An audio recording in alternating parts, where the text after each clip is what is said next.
This is how to create an InfinityFree account.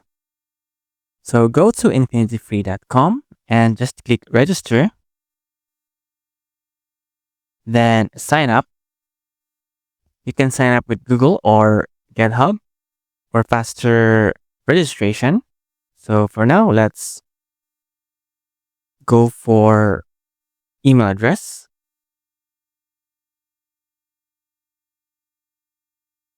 Then we'll add a password.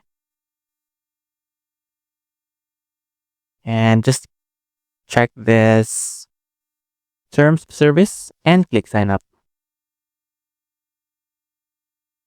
Then we'll go to our email. Then we will verify the email address. So we'll just click verify email address. And now we have created an InfinityFree account using our email.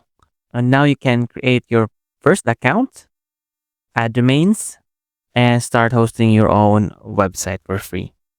So this is how to create an account in InfinityFree.